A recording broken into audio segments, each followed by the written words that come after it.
Hey guys, welcome to my channel Gyan Infinity Vlogs. তো আজি এটা বহুত ইম্পৰ্টেণ্ট আৰু বহুত ইণ্টাৰেষ্টিং টপিক লৈ মই গুণজিৎ কলিতা আপোনালোকৰ সন্মুখত। তো আজি মোৰ ভিডিঅ'ৰ টপিক হ'ব প্লাষ্টিক বটল।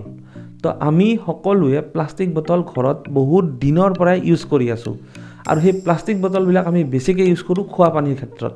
আমি অফিচত লৈ যাওঁ, স্কুলত লৈ যাওঁ বা ধৰক খেলিব গৈছোঁ, দৌৰিব গৈছোঁ, তেতিয়া আমি কি কৰোঁ লগত প্লাষ্টিকৰ বটল এটাত পানী ভৰাই লৈ যাওঁৱেই, কেতিয়াবা গৰম পানীও লৈ যাওঁ। ঠিক আছে, এতিয়া কথাটো হ'ল এই যে প্লাষ্টিক বটলবিলাক আমি ইউজ কৰি আছোঁ, আমি কেতিয়াবা চাইছোঁনে সেই প্লাষ্টিকটো আচলতে খোৱা পানী থোৱাৰ যোগ্য হয়নে নহয়, বা তাত আমি পানী খালে আমাৰ কিবা অসুবিধা হ'ব পাৰে নেকি, আমাৰ কিবা বেমাৰ হ'ব পাৰে নেকি, সেই আটাইবোৰ কথা আজি মই এই ভিডিঅ'টোত ডিছকাছ কৰিম। আৰু আচলতে প্লাষ্টিকৰ কোৱালিটি হিচাপত সিহঁতক 7টা ভাগত ভাগ কৰা হৈছে, প্ৰথম নাম্বাৰ 1ৰ পৰা আপ টু নাম্বাৰ 7লৈকে। এতিয়া আমি জানিম ভিডিঅ'টোত আজি 1 নম্বৰ কেটেগৰীত কোনটো প্লাষ্টিক আছে, 2 নম্বৰত কোনটো বা 3 নম্বৰত কোনটো কি নামেৰে জনা যায় আৰু কোনটো আমি ব্যৱহাৰ কৰিব লাগে। আৰু এই গোটেইখিনি বস্তু ক'ত লিখা থাকে, প্লাষ্টিকৰ বটলৰ তলিৰ ফালে, তাত ধুনীয়াকৈ এটা শ্বেপ আছে। তো সেইখিনি এতিয়া মই ক'বলৈ ওলাইছোঁ, তো আহক ভিডিঅ'টো আৰম্ভ কৰোঁ।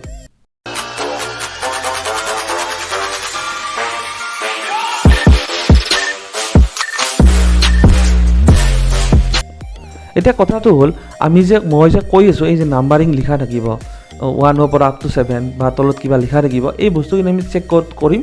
সেইটো হ'ব বটলটোৰ তলিৰ ফালে। আৰু বা কেতিয়াবা কি কৰা যায়, বটলবিলাকত কিছুমান লেবেল লগোৱা যায়, সেই লেবেলবিলাকতো কি হয়, এই আপোনাৰ ছবি এটা দেখা হ'ব। এতিয়া কেনেকুৱা টাইপৰ মই আপোনাক স্ক্ৰীণত দেখাই দিছোঁ।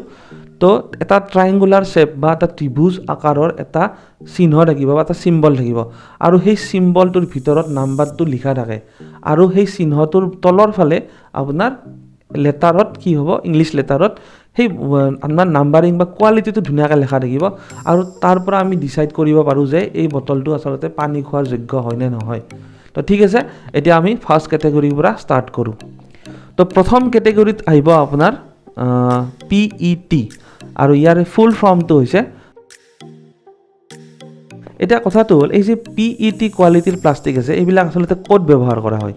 তো যিটো PET আছে এইবিলাক ইউজ কৰা যায় ছফ্ট ড্ৰিংকৰ বটলত, খোৱা পানীৰ বটলত, বা আমাৰ যিবিলাক এনাৰ্জি ড্ৰিংক আছে এইবিলাকত, ফুড জাৰবিলাকত আৰু কছমেটিক্সত। তো এনেকুৱা টাইপৰ বস্তুবিলাক ব্যৱহাৰ হয়। এতিয়া কথাটো হ'ল ইয়াৰে ৰিচাইক্লিং ৰেট এটা আছে, সেইটো হ'ল 23%। এতিয়া কথাটো আমি জানিম যে এইটো বটল আমি খোৱা পানীৰ যোগ্য হয়নে নহয়। তো এইটো আমি খোৱা পানীৰ যোগ্য হয়, কিন্তু এইটো মাত্ৰ 1 টাইম ইউজ কৰিব পাৰোঁ। আমি যদি ইয়াক 1 টাইম ইউজ কৰাৰ পিছত পেলাই নিদি পেলাই বহুত দিনলৈকে ৰাখি থৈ পেলাই তাতে যদি পুনৰ পানী ভৰাই পেলাই আৰু খাই থাকোঁ, তেতিয়াহ'লে তাত আমাৰ কি প্ৰব্লেম হ'ব পাৰে, লিডছিং। আমি ৱৰ্ডটো দি দিছোঁ ইয়াতে, লিডছিং। আপোনালোকে গুগলত চাৰ্চ কৰি চাই ল'ব, ধুনীয়াকৈ ডিটেইলছ পাই যাব।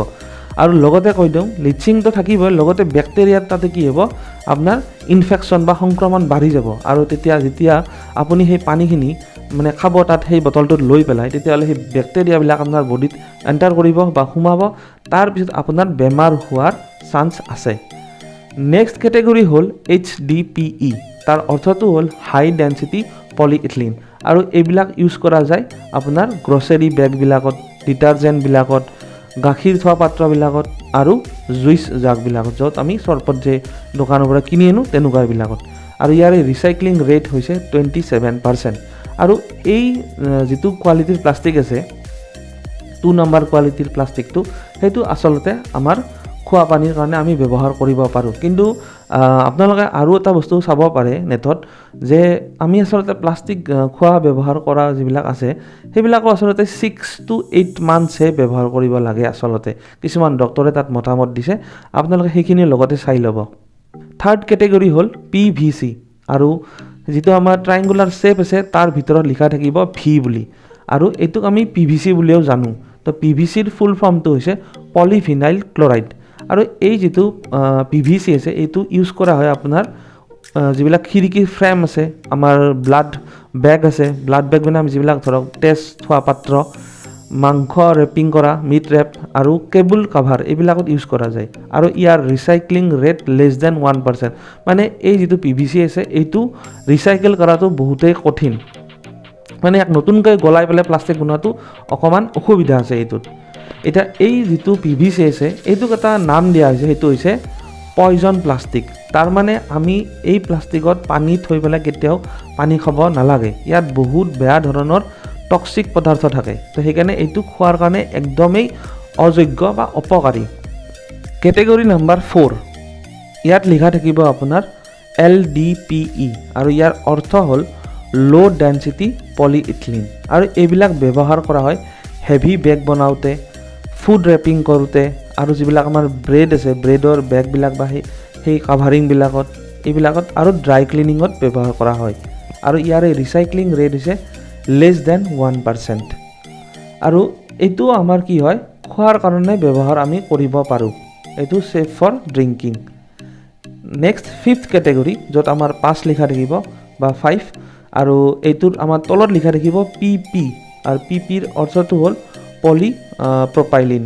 আৰু এইটোৰ ব্যৱহাৰ কৰা হয় যিবিলাক মেডিচিন বটল আছে, তাৰপিছত পেকিং টেপবিলাক আছে, আৰু পটেটো চিপ যে আমি খাওঁ সেইবিলাকৰ পেকিঙত এইবিলাক ব্যৱহাৰ কৰা হয়। আৰু এইটোৰ আপোনাৰ ৰিচাইক্লিং ৰেট হৈছে 3%। আৰু এইটো ছেফ ফৰ ড্ৰিংকিং, মানে খাব পাৰোঁ। নেক্সট আছে আপোনাৰ কেটেগৰী নাম্বাৰ 6, য'ত লিখা থাকিব PS, আৰু এইবিলাক ব্যৱহাৰ কৰা হয় CD বা DVD কেছেটবিলাকৰ পেকিংবিলাকত, ফোম পেকিং, আৰু যিবিলাক আমাৰ এগ কাৰ্টুন আছে এইবিলাকত ইউজ কৰা হয়। আৰু ইয়াৰে ফুল ফৰ্মটো হৈছে পলিষ্টাইৰিন।